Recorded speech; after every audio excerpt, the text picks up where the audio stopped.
be something a little bit more different than usual. Let me just get this to the side. So, I'm trying to figure out where this thing can see my face, but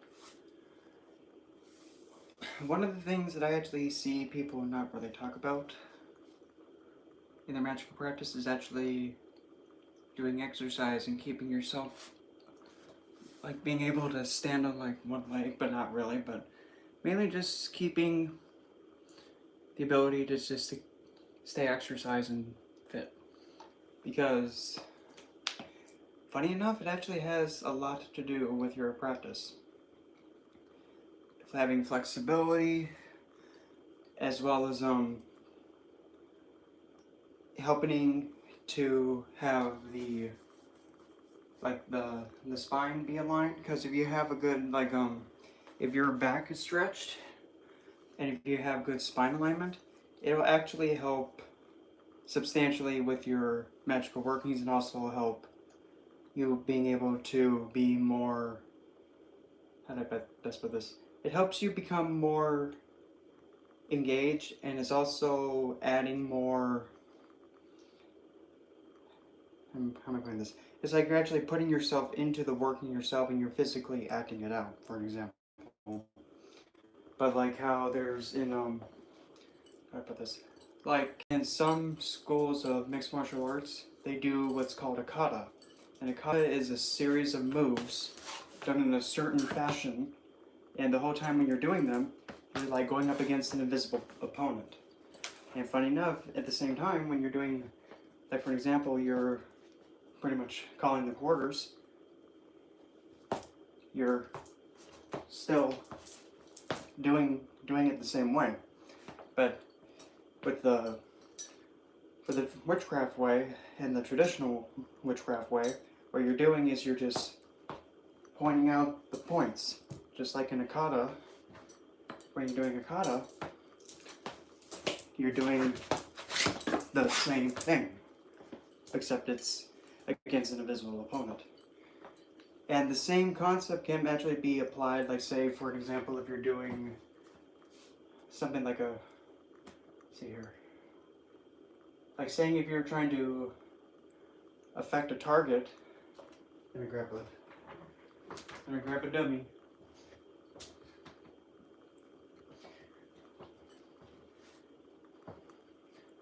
Like say if you were trying to do like simple puppet work, and you were going to try and do some simple,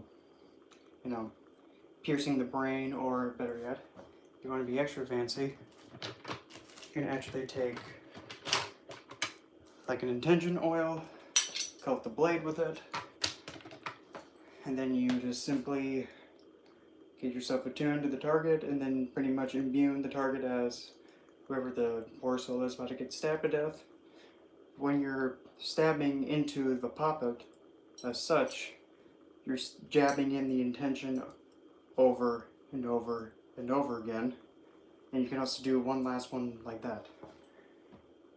But ultimately, some of the good ways to actually start getting into a routine is, one of the best things to do is just simply stretch. Like as such, if you're able to do this, I don't expect everybody to be able to stand on one leg, but if you're watching, get engaged. See if you can stand on one leg. If you can't do it, well, it's fine. We'll try and figure out something else you can do. Like if you're not able to stand on one leg. Yeah. If you're not able to stand on one leg, well then just sit like in the chair that you're sitting on or whatever you're doing, and then just lift your leg up. And try and hold it up as long as you can. And that way, it's helping to strengthen the muscles in here. And also, make sure you also do it with the other leg too, if you want to be engaged. And I kind of hope you do, because when you're being engaged and doing the physical work with your workings and as such, you'll actually be surprised how much more energy you're able to put out. Because if you stay stiff, everything stagnates. Another training stance you can do is a square horse stance. pretty much what you do is you put your feet together, you put one out to the left, right, and kind of like where they're equal length, and just bend your knees. I know you can't see it, but pretty much have back straight and sit like this. This is what I was learned. It was actually the first stance I learned in mixed martial arts, and it's a training stance. Essentially what it is, I'm going to try and angle it down a little bit, but pretty much you're having your legs like that. Knees, well, move my finger out of the way, kind of like that. You're going to hold that for as long as you can, just don't hurt yourself. Because I didn't have time to make a waiver for this. But pretty much you want to just stay in that stance and hold it as long as you can. Keep your back straight. And just breathe in. And when you're building up this core, you're also strengthening your sacral. The third chakra, the yellow one. I believe that's the sacral. Because it's first the red or the black one, and then it goes into the orange, and then yellow, yeah. And also, astrologically, if you happen to have a, see here, if you're a Pisces ascendant, Aquarius ascendant, Sagittarius ascendant, Scorpio ascendant, or Libra ascendant, doing these exercises will really help you out a lot. Because all those signs are from the waist down. And the other way around, doing those specific exercises, like say for an example, if you're an Aries ascendant, when you're doing work with your hands and doing stuff like that, you're strengthening your third house in the sign of Gemini. Because Gemini rules the hands. You know, I probably think about, what if I'm like a Taurus ascendant, what do I do to better empower myself? Pretty much what you do is you have to pretty much make your face active, and that's pretty hard to do. But also your vocal cords. So pretty much just speaking and changing your tone, that'll help. If you have an Aries ascendant, well, pretty much your whole physical body pretty much gets benefits from this by being physically active. Now, another one that might be a little bit odd. For Cancer, you probably it would be best if you were doing a lot of cardio kinds of exercises, because Cancer rules the chest. Okay, and Aquarius, so yeah, Aquarius rules the shins to the ankle. So essentially, like what I said earlier, if you have an Aquarius ascendant, doing any kind of exercise that requires you to use your ankles, so pretty much just standing on one foot, or even doing drop down to one knee and drop down on the other, that's another optimal thing you can do. Let's see, for Sagittarius, what I'm doing right now, if you're a Sagittarius ascendant, yeah, you would pretty much just want to keep doing your square horse stance, and I'm already winded. That's that's actually a good thing, because the more flexible you are, the more surprisingly more output you can put into your workings, believe it or not. And that's why also with the idea of yoga, doing the stretching, there is a reason why for that, because being able to be flexible allows the energy to flow through you. And if you're flexible enough, you can actually just flow here. Get rid of that. You can actually just flow into it. And really just not even flinch with it. And I'm standing on my bad foot. The one that I actually broke my calcaneus, or broke my heel on. Yep. This is my other one.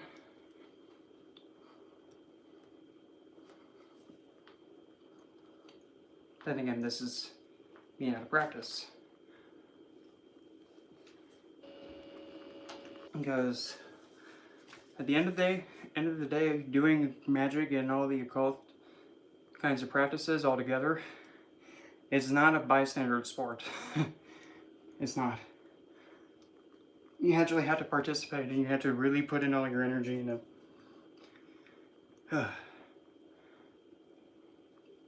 And other stretches you can do. I'm going to try and figure out how in the heck I'm going to do this. But where there's a will, there's a way. So, let me see what I can do here. So, that's probably not going to work as planned. I'm going to show kind of like the butterfly. Whoops, that was not supposed to happen. Okay. So, stay. Thank you. So like the butterfly. Such. You have your feet up like that. Try your best to pull them in all the way that you can.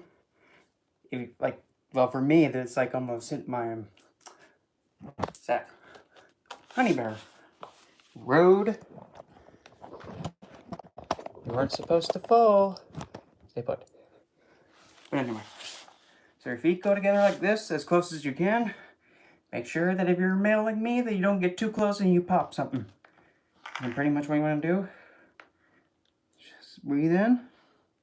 Push yourself down as far as you can go without hurting yourself. As soon as you feel a little bit of pain, just go back a little bit, and that's as far as you need to go.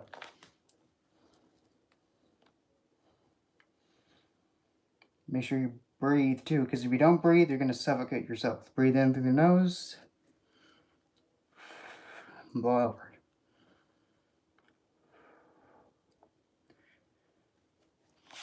And then also pretty much put out with one of your legs. This, and then just reach out to the foot.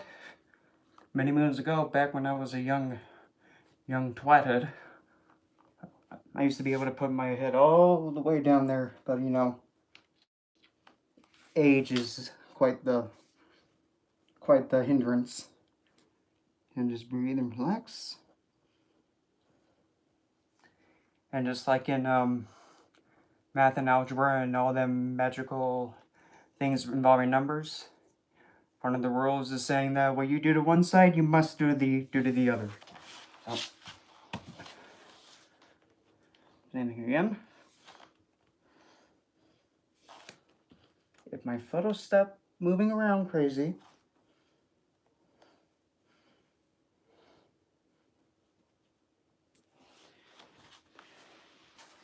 and next is what I like to call the beached seal.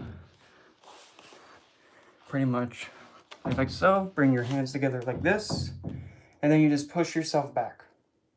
Easy now. And no, don't you dare try and clap like a seal and like bring your hands together and go clap, clap like that. Because if you do that, you're gonna go and get a free facelift. We don't want that. And mainly stretching back like this helps totally release the blocked energy, like the blocked chakra points up the spine. And if somebody was asking me all about, like, oh, I don't know, what was it? About the Kundalini, this is actually a really good way to get every one of those chakras in order, and I'm getting ready to go snaky McSnaky up the spine. So make sure you don't go back too far.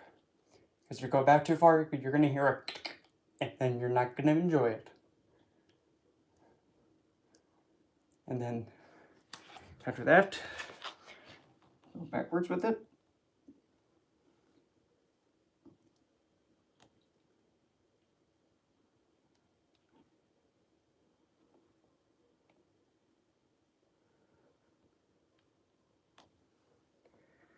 And then from there, let's see.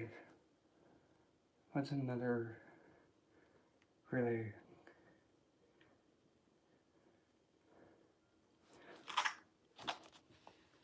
I'm not going to have you do this one. Don't do this one. If you can't do it, don't do it. This one is supposed to be like the scorpion.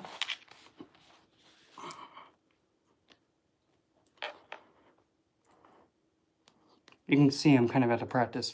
What you do, you bring your foot up in your other hand. Grab the foot, up it goes.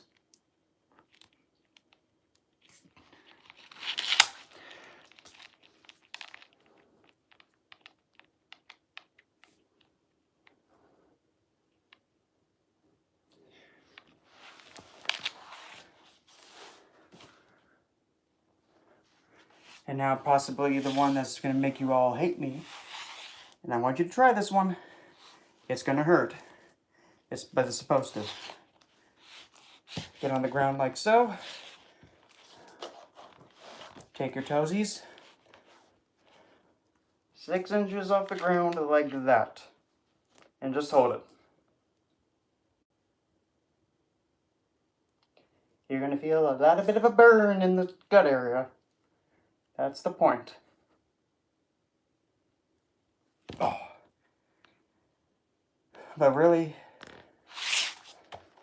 it's really imperative that you actually do a lot of these physical, like some of those stretches and exercises in your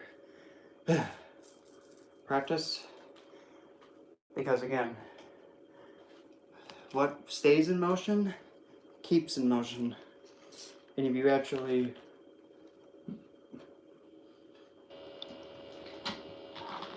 I know not the most optimal thing to drink after doing a bit of a workout thingy mobini.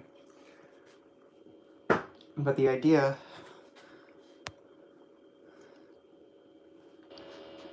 there's no such thing as thighs too flat. There's no such thing. There is no such thing as thighs are too fat. No. Science. We're doing this to impress you. Nobody else. But because when you actually start doing these over and over, of course your muscles are going to get bigger, but you'll be quite surprised that, like, say if you were doing like a working to kind of like push something away. Oh, there you go. You try it. That's all I can say.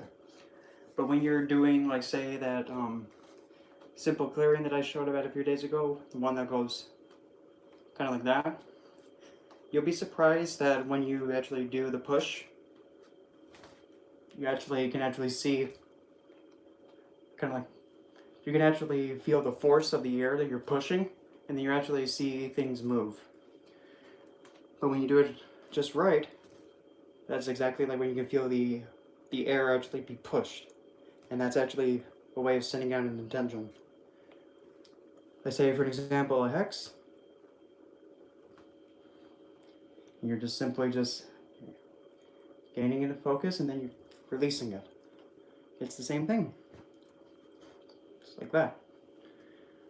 Or if someone's throwing a curse or hex at you, just deflect it. Yeah, and I don't know if you can hear that, like how hard I'm hitting the air, but you can hear a bit of a, but yeah, that's how hard you had to hit. Yeah. But when you're keeping yourself in motion, everything is actually much more loose and much more easier to work with. I'm lucky because I can remain flexible. And I mean, goodness sakes.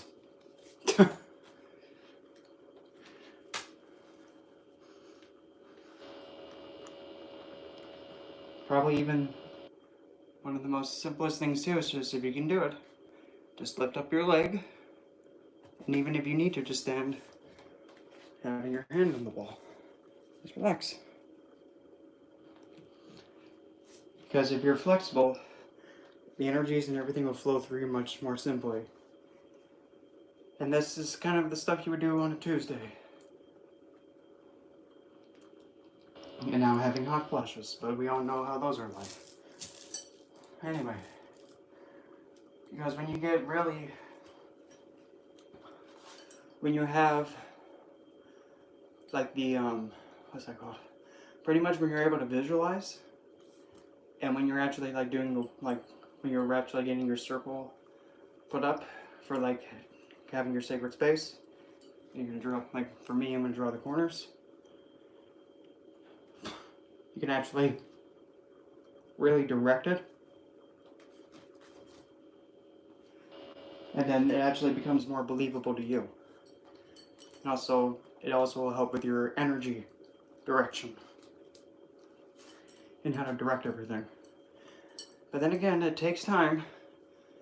Because this is not an easy open one book and be like, oh, look at that. I know how to do, oh, I don't know.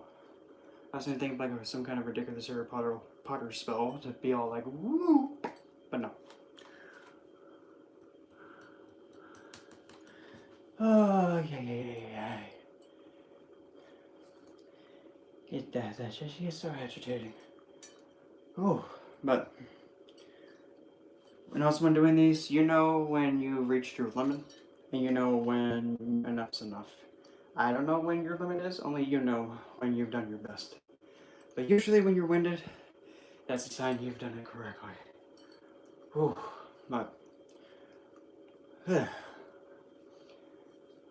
when it comes to, like, say if you're wanting to have like if you're wanting to work with a certain divine to help you with this, you'd probably would want to work with an entity that's either of Mars energy, Jupiterian energy, as well as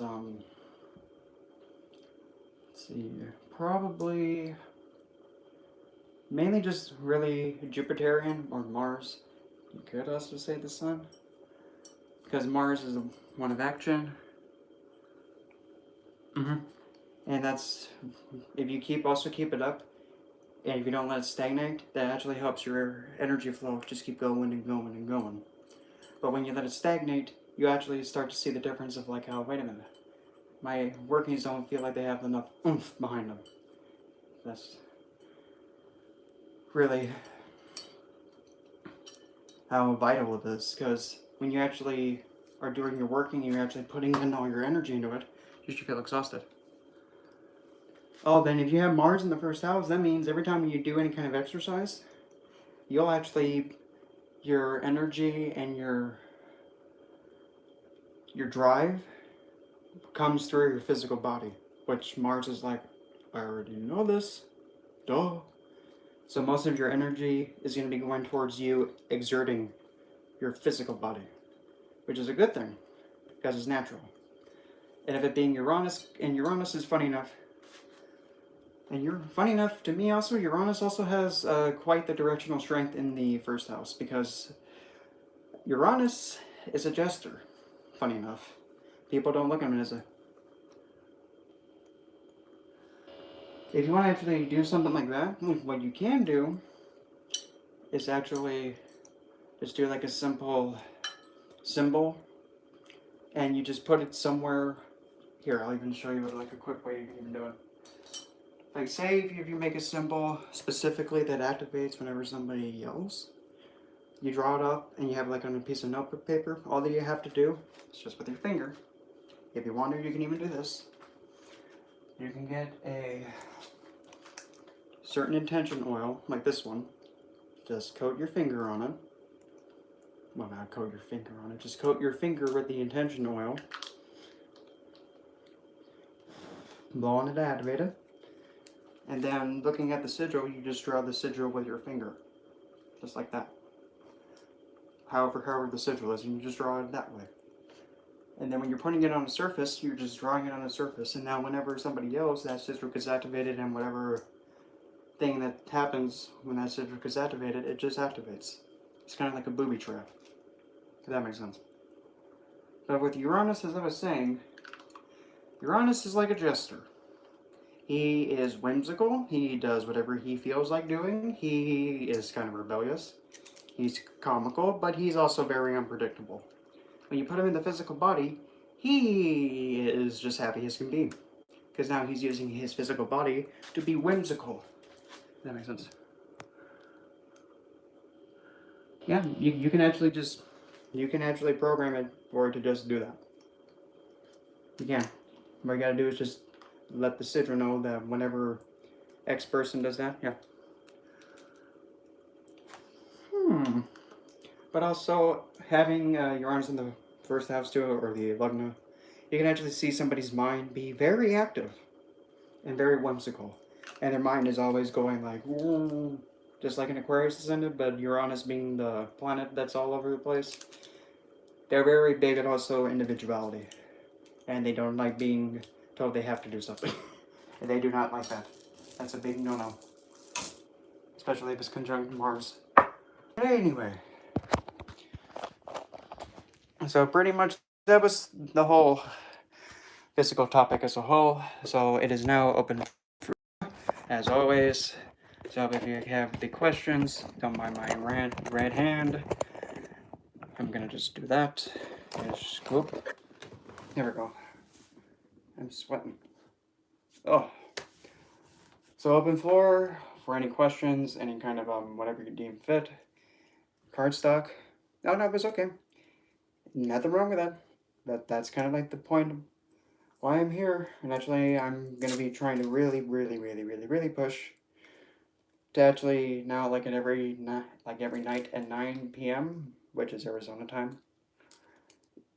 It's pretty much that's gonna be like the hour that I'm always gonna be going live on. So if you ever want to just see and be part of the shenanigans at 9 p.m. every day, you know where to find this dimwit. And I'm actually kind of surprised that there's like no people on YouTube actually going live like this and actually talking about the parts of the occult. I'm kind of surprised. Because, I mean, if I'm the only one doing it, fine. I guess I'll just tell everybody the witchy poo secrets. And then sooner or later I will be monetized, and then I'll be like the niche master? The niche master? That doesn't sound right. But oh well. Oh. But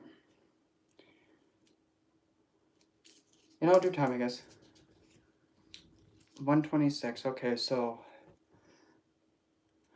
I mean, what I would also kind of want to get myself to do. Oh, it's kind of like those. What the heck is that thing called? What's that called?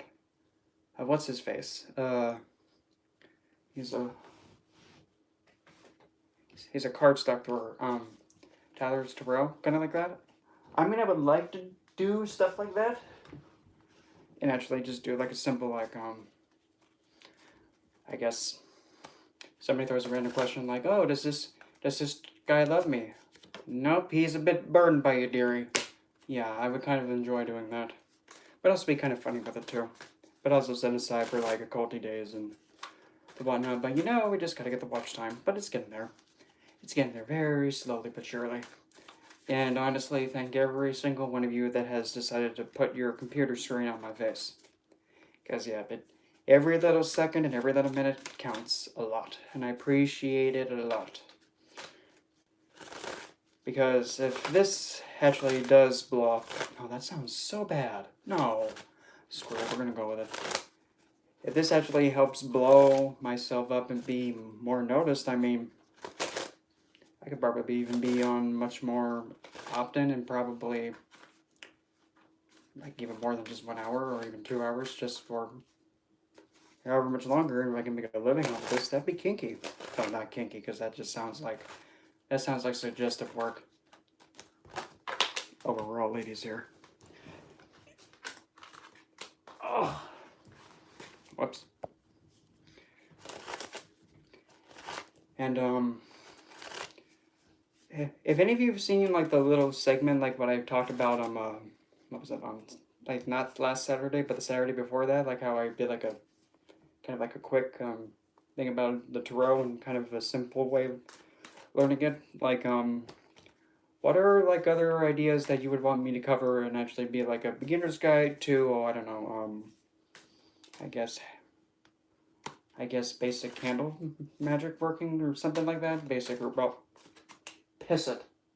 You ain't slick, I saw that. Ugh. Now they're getting at it again. But like anything simple to like spirit work, even go back to cardstock and teaching about that. Or if you actually want me to do like specific like questions after I do like the signs and the whatnot, okay, I'll do that. I mean, turnabout is fair. Well, not really. That's just so bad. Not turnabout's fair play, but pretty much free suggestions. And I mean, a lot of people are surprised that the things that I know that they don't think I know, but I do know. But like I said, it doesn't hurt to ask me to try something or talk about a subject, because you might be surprised. I might know it, or I might be like, "What's that?" I have no idea. Oh, good. Because it's actually weird, because I've never really thought... Because originally I wanted to be like a... What the heck was I wanting to be many moons ago? I actually wanted to be a pediatric nurse. Oh, for like the idea of the fool's journey? Well, for me, that's kind of... Well, for me, it depends on the deck. Because for me, the fool's journey... Because each, like how I've always said about the tarot, each deck, each fool is a different kind of an idiot. There's an idiot that's like, I'm not paying attention and I'm just so glee, I'm not listening to the dog. Then there's the fool that's a little bit like... Let me see here. And then there's this kind of a fool that's, gone Mia. Not Mia, but I mean, come on, where the heck are you? Little nasty. You better hope I don't find you, because if I do, you ain't gonna like it. 30 years later. Wow. This fool is able to... There it is.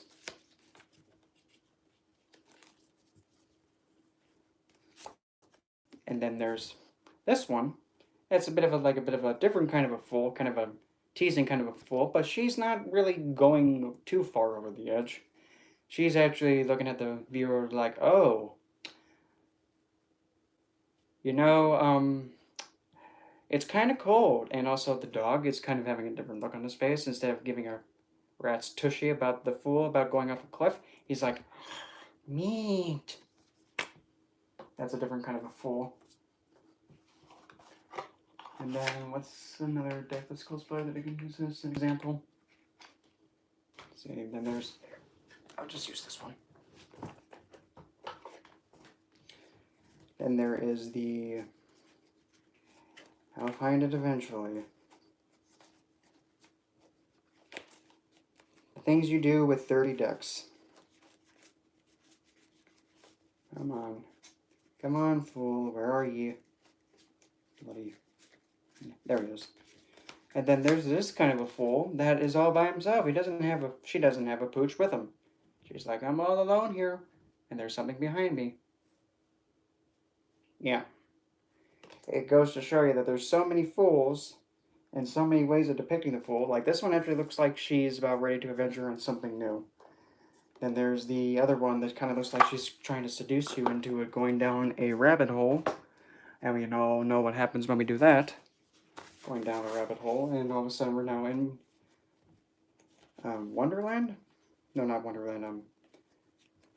Whatever that place is where Alice goes down the wrong lover hole place. And then she finds out that everybody's mad, not just her. And then there's this kind of a fool in the Ghosty Tarot. Let me just find him. 30,000 years later. He should pop up any minute now. Come on, dummy. Oh, come on. That didn't work. Yeesh. I know you're in here somewhere. I'm going to be so mad if he's like right up. There he is. And then there's this fool, where it looks like he's actually looking down and petting the dog. It's like this fool actually listened, because in the last life he didn't listen, now he's dead, and now he's a ghost. But also the dog tried to save him, so now he's actually listening and paying attention to the dog. And that's just how, where did that, oh, there it is. And that can kind of show you how, well, let's see. I think I'll also throw in one last fool, which is kind of like a big curveball. Like, what in the world?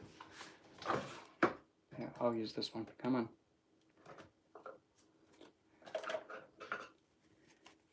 Not there, not there.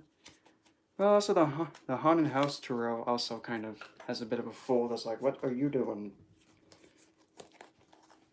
But for this one, for Ludi the Scot, yeah, this fool is like, I think somebody is doing their own thing here. Let me just find this little terrifying thing. And this fool actually knows how to blow something. Like a flute, not something else. No, no, no. There we go. And here's the fool from Ludi the Scot. As you can definitely see, well, wait a minute, this is kind of different. How come he's being followed by mice? Why the heck does he have a pet chicken? A pet chicken. It's like the chicken's now becoming the dog and saying, "Ah, you gotta make sure you're not going the wrong way." Ah. And then all of a sudden, he brings in the Rat Pack. Or the Republican Party. No, I'm just messing. Oh, Brendan. No. I'm sorry. I'm so sorry. I just had to say that because... No, in all seriousness, I'm not even political. I'm like, okay, you two can yell at each other. I'm just neutral.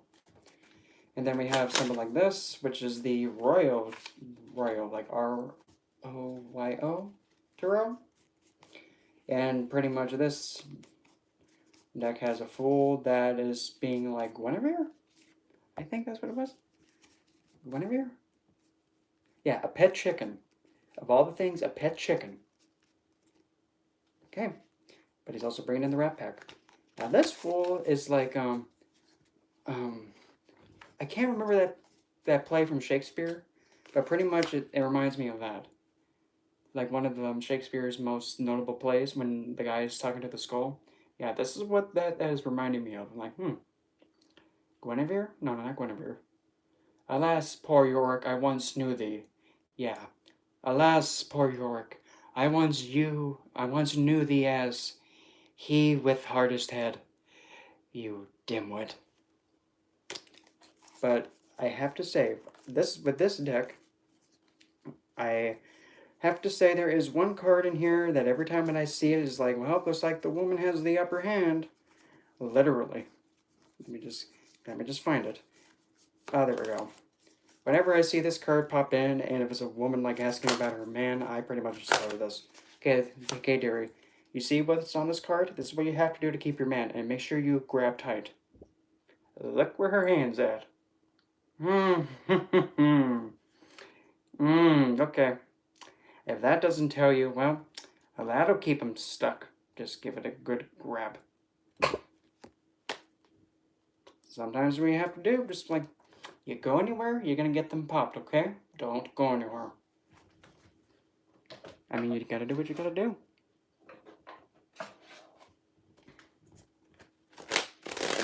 And then, like, from the Apocalypse Tarot, we then have, like, a fool that's doing this. Where's that dummy at? Oh, but I can definitely say this. It has probably my favorite Seven of Cups. I just saw it, and I gotta wait. And I'm gonna try and find it again. But while it's going through, hopefully we'll find that and the fool of this deck. Come on. Give me... Fine, I'll just do it this way then.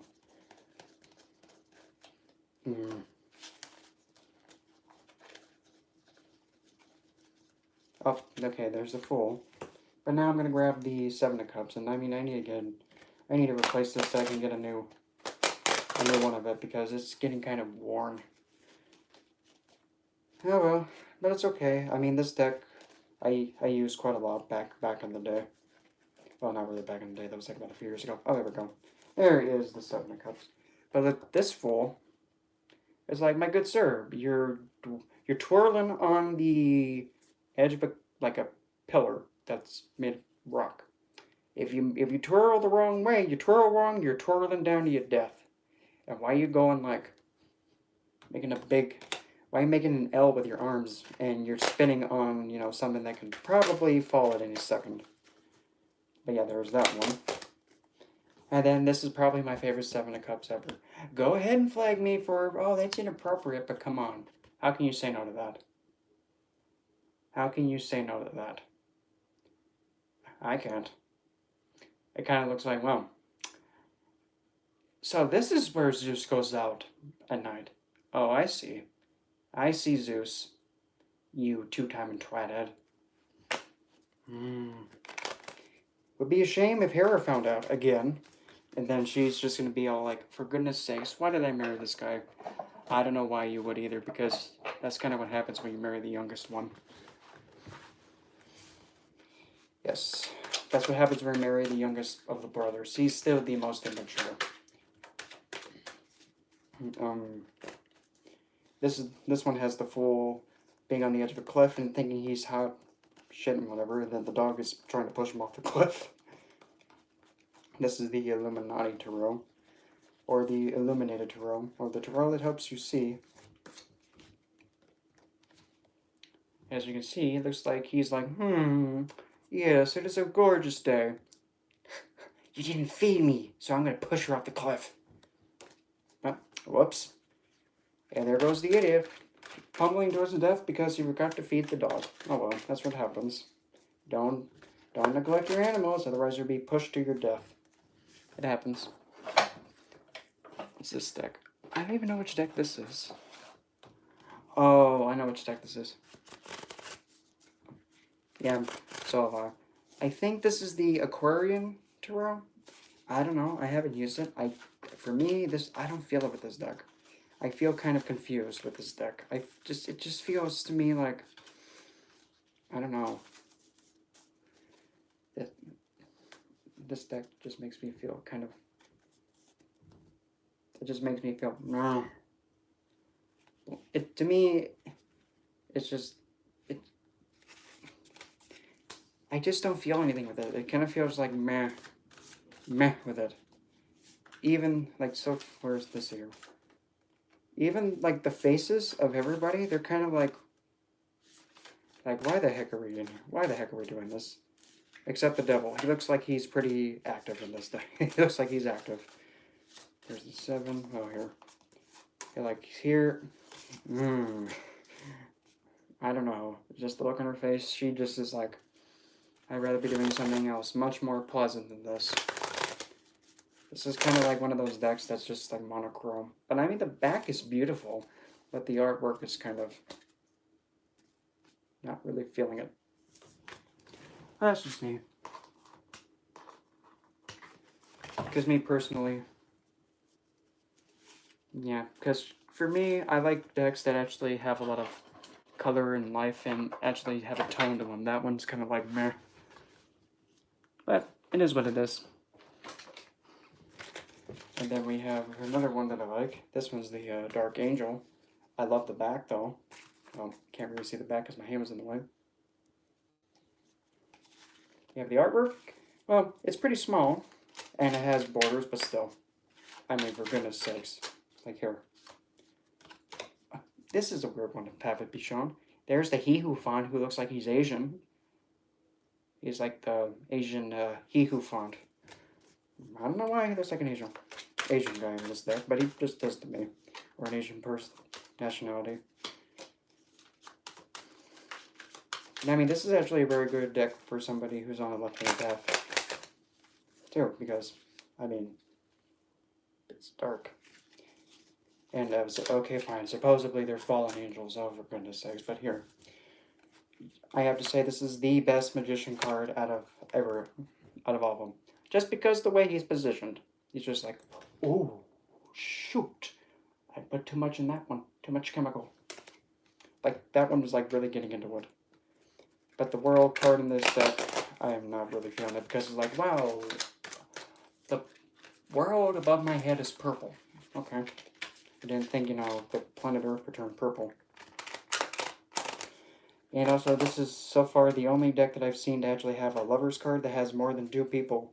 Actually, more than 3 people or 3 entities in it. This one has a total of 4. Let me find them. Or it. Wherever the bloody heck it is. There we go. Like, there's your lovers, but, I mean, it's like... So we got Hanky, Panky, Spanky, and Wanky on this. So talk about having, what's that called? Not being monogamous? What's my favorite deck? Oh my gosh, that's a pickle. Oh god. Regarding the deck that I've used, so far it still has to go with Tarot Vampires. I mean, that has to be my #1 go-to. But if I don't have one, if I had to take a pick, I would have to go with, I'm sorry, Bohemian Gothic Tarot, because that deck just fits my personality so perfectly. It's like really, really, really, really, really dark humor. But that's the point. It's supposed to be like, oh my gosh, there's a killer clown in this, and he's just at being at glee, and the other person is just like, oh, not again with the clown. But it's that kind of like dark slapstick humor. It's like horror you can't help but laugh at because it's just so whimsical. What's another one I have? I'm kind of iffy with the Witch's Tarot because I don't like how they took out the devil and they put the shadow side. Because whenever I see the shadow side come up, it's like, well, that makes this card perfectly intentionally malefic. That's not nice. And we all know how I like to read. It's not supposed to be just biased like that. You have to see the card for how it is. Let's see here. This is another good one I like. Modern Spellcasters.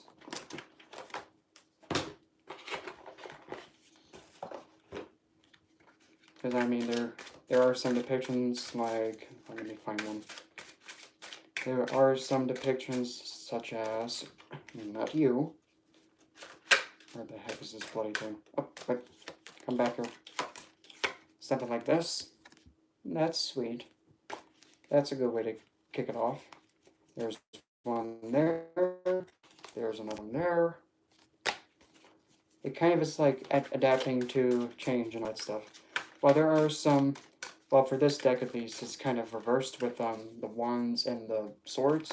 Swords are fire and wands are air. But whatever works, I guess. And I mean, I pretty much just use this deck when I'm actually like doing magic workings primarily, but still. It still flows nice. And pretty much, what's another deck I have? I still have my first one, but that thing is still Living Proof the Dinosaurs Once Roamed the Earth. I mean, that's great. I'll get my Tarot Vampires out. This is my my second one. My first one, I gave away to another person that wanted to get into Tarot, and that Tarot Vampires deck, it was not in the best shape because I used it a lot. And then we have, yeah, my favorite deck, because I mean, good Lord Lantern, dude. That back though. The Scarlet Rose and all that, yeah. And I just love how this deck was made, because it's so, it has so much information, and it's like beginner friendly, but also advanced inviting. I don't know, I guess that's kind of a weird way of putting it. But pretty much anybody at any level can pick this thing up and read it and understand it. Though I will say this though, there are some points in the book that have some typos. I noticed that a little bit, but still. It doesn't take away for like how gorgeous this deck is. And I mean, heck, it even includes like astrological signs and planetary stuff on it, which is quite exponential. That was a weird word to come out. And also this one deck doesn't go with Rider Waite Smith. It kind of does what I like to call, it rebels. It does its own thing. And that's actually the kind of decks I like. The decks that do what they like Tarot de la Newt, is like, what in the heck's going on in this deck? Because de la Newt, Tarot of the Night, that one has a bonus card called, what's it? Dark Angel of de la Newt? No, it's Angel of de la Newt. And whenever a deck has a bonus card in it, it kind of forces you to think, okay, what do you think this card means? Oh, we don't know what it means, it's just in the deck. So figure it out. Oh, look at that. What a lovely card to have spit out. Round lever! Oh, crap.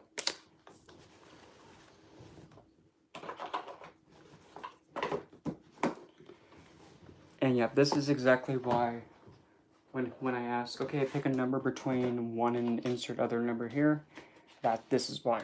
Because I have so many of them. And I kind of like having people become engaged in the process of like choosing the deck. And that way, it kind of like they choose a deck that connects with them without even knowing it. Because there are, like this one. Elsa? How'd you get here? Little Mermaid gone rogue? There's the Ten of Pentacles, as you can see. And, yeah, I love Black Swan. Yeah, there's... This deck just kind of, again, does its own thing. And I like how it does its own thing. Because sometimes... For me, sometimes it's better just to let people making their own deck, just turn them loose. And let them do their own thing. Like, heck, here's... there's the Mad Hatter. We're all a little mad here, Alice. Just a little bit. And that's the Three of Cups. And here, see? Here's the Angel of De La Newt, which is the bonus card. And people can come up with a lot of different meanings for that. And that's why, at least for me, I like them when cards throw in a random card just for giggles. And for sniffles.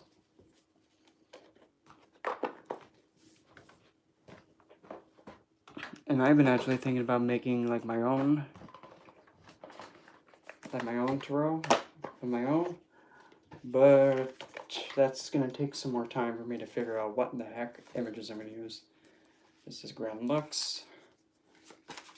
I mean, I still do want to get his newest Easy Cupcake, his newest deck. Oh, we're gonna get a little bit cheesy romantic here, but like his Marcelli tarot, I think that's what it is. All that I know is that it has, for the death card, it actually has hell.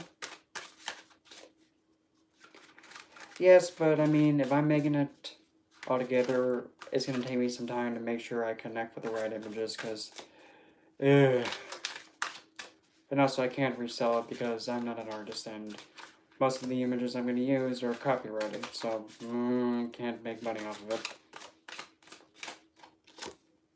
Oh, look at that. We found the idiot already.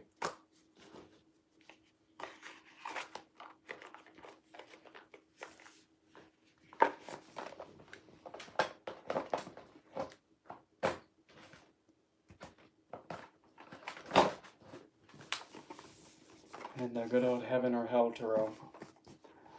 I really honestly do not know why I love this deck so much. It's probably because what's his face? Oh yeah, Gabriel is just like, Gabriel, that's the wrong hole. You gotta put it in your mouth. I'm sorry, I cannot unsee that. I cannot unsee that. I mean, unsee that. Alright, Gabriel, where are you, you crazy, blowing the wrong hole angel, you? Where are you? I'm gonna find you. Where are you? Make this easy. Bloody pigeon man. There you are. Like, for real. How can you not unsee that? Look at him. My good sir, that's the wrong hole. You're supposed to go in your mouth, not in your nose. The 99 cat. Sleep well. So other than that, really, it's open. It's still open for if any questions exist, or, heck, if you want me to just throw a random cardstock thing at all, you can. And I mean, it would be... And I mean, as soon as, I'm able to get, super chat things turned on, I'll even just, start saying, if I'm in the middle of, anything, whatever I'm doing, if somebody puts on a super chat and it's a question, I'll just go, okay, quick question. Well, there we go, Hong Kong Fooey. Ada Wanzid. Face first, break your face, and, make sure that you go over the speed limit, I guess. I don't know, I got nothing. I'm kind of in a whimsy-woo mood. Illusionary success. Okay.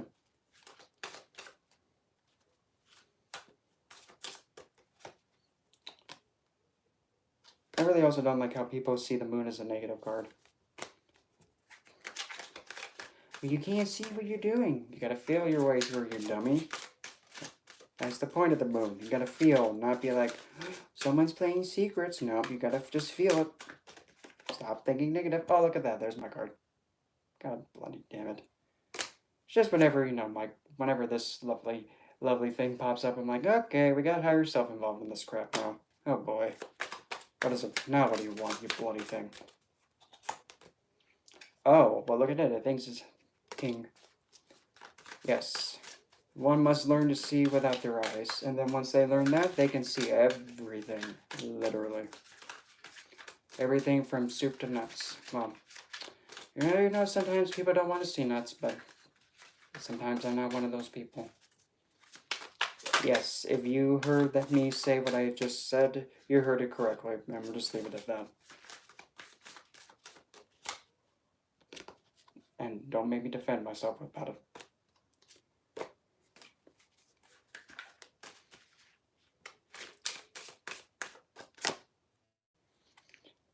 That's a weird guard for a sword. That's a weird guard. I also had another deck, but I don't have it anymore because I pretty much lost the other half of it. It was the As Above Tarot. It was like it had like the planets, it had for like the water it had goddesses, and then earth it had like nature and gnomes and all that, then fire was the planets, air was the types of divination.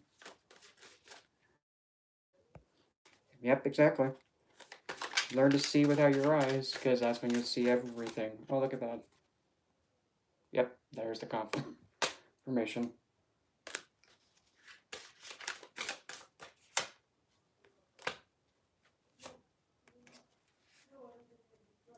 And this is weird. But I'm also surprised too that people don't actually like teach how like there's like certain court cards that are in like in a certain element, how they're actually more beneficial being there, and other ones are like, what am I doing here? Like how the page, well, like the Knight of Wands is actually okay because that's fire and air. Knight of Swords because that's air and air. That's a lot of blowing going on there. Then you have like say the Queen of Cups where she's like in her natural element. The Queen of Pentacles, which is water and earth. Then you have King of Wands, which is double the flaming. Then you have the Queen of Wands, where it's like fire and earth, which is conflicting. No, wait, that's water and fire, that's conflicting. But if you have like King of Cups, which is fire and water, that kind of is, that can do, because that'll make steam. But now when you say, if you have Queen of Swords, you have emotion and water, intelligence and, you know, emotion, that kind of conflicts. The Knight of Cups, which is movement, and yeah, that conflicts. Then we have the Page of Wands, that's conflicting because you know you're having the earth energy become lit on fire, which turns into ash. Yeah, I'm surprised. I really haven't heard at least that way it's been expressed. But like there's also people talking like about the bloody He-Who font. Ugh. I just don't understand why he's a Taurasian card, because last time I checked, it kind of sounds like a Capricorn kind of a card, teaching by intimidating people and telling them if they don't believe what you tell them, they're gonna go to hell. Yeah, that kind of sounds like a Capricorn thing to do. Teaching by intimidation, not the most ideal way, but you know, what can you do? Just stick Andres Asylum. No, don't do that. That was a joke. That was a prank. Don't literally just summon Andres to get a pope beheaded. That's not very nice. But you gotta do what you gotta do.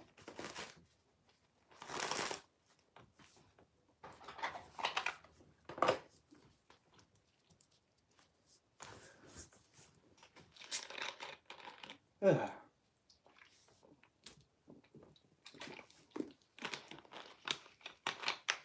And I also figure,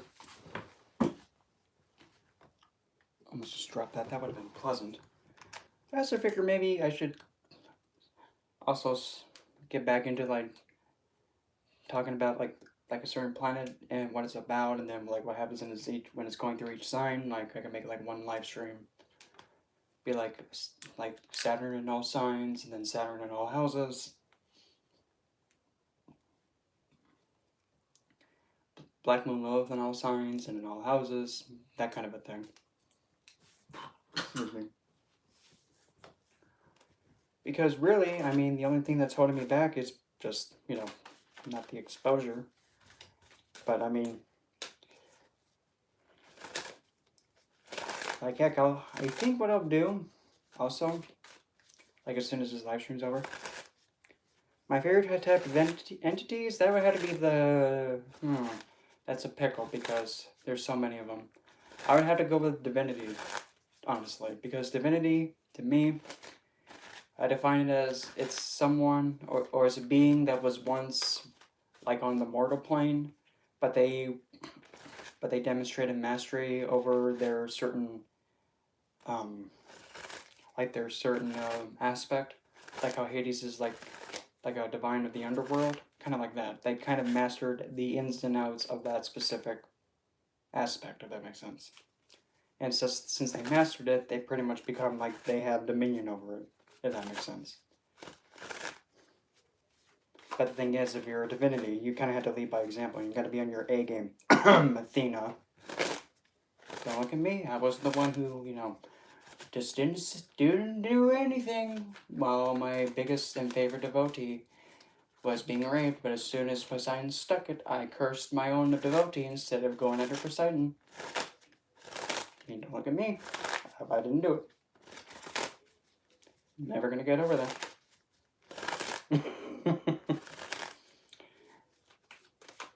And the only other thing that I've actually heard people have said, like, well, the thing with divine, having it go with like divine and then mortal, divinity, like whatever excuse, I can't remember who said that, but I wanted to tell them, like, okay, well, here's the thing. If you're meaning to tell me that if a divine isn't going to step in and safeguard their devotee, how is that even a divine? Leading by example, it just shows that, wow, okay, you're kind of petty. And you pretty much just used this person and wasted all their time and effort, and then you just curse them because they couldn't defend themselves against a divine trying to violate them. And so how is their fault? Okay. No, Athena, you're supposed to be the goddess of wisdom, but heck, I guess you don't even have any emotions in you, do you? Because, you were only born of your father. Look at me. That's how it's written. Dum dum dum dum dum. I don't mean to get feisty and sassy, but I don't have much respect for that. And usually that's probably the biggest why I'm very picky and very choosy which entities I go towards.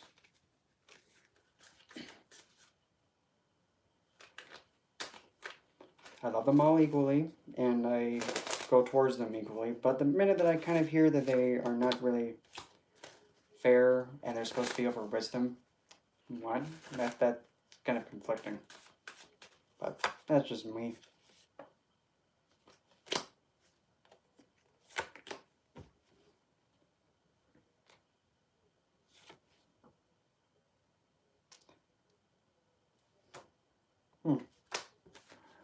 But other than that, really, that's a good majority of what I got. I think down below too, like in every description box known to man, I think now there's something in there called Instago, I think. I have it down in there.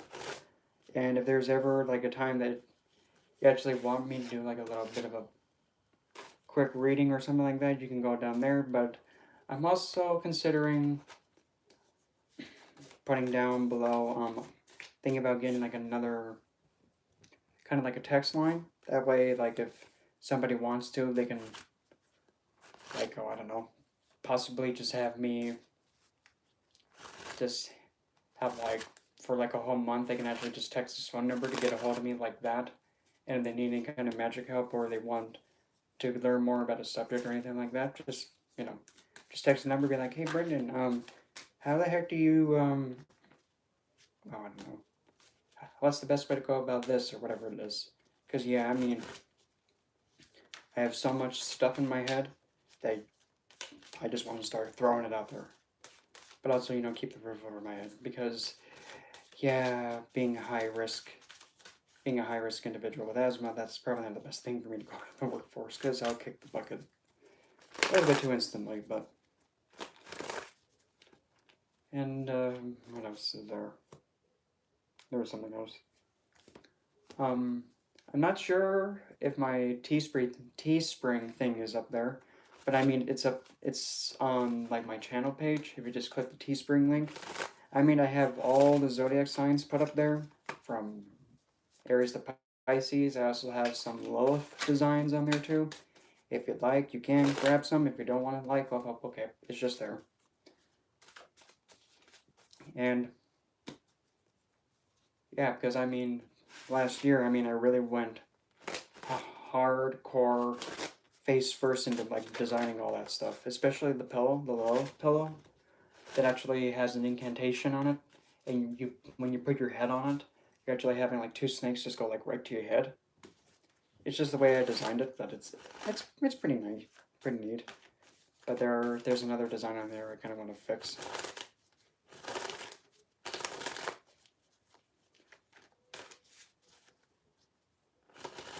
You as well. I think I'm gonna must be starting to get off here, but I'm gonna be putting up a poll thing tonight, like as soon as I end this, and just go along with the poll and help me figure out what in the heck do you guys want me to cover, and if there's anything that's not even an option, just put it down in the comments on that thing, and just hit other. Well, just make sure that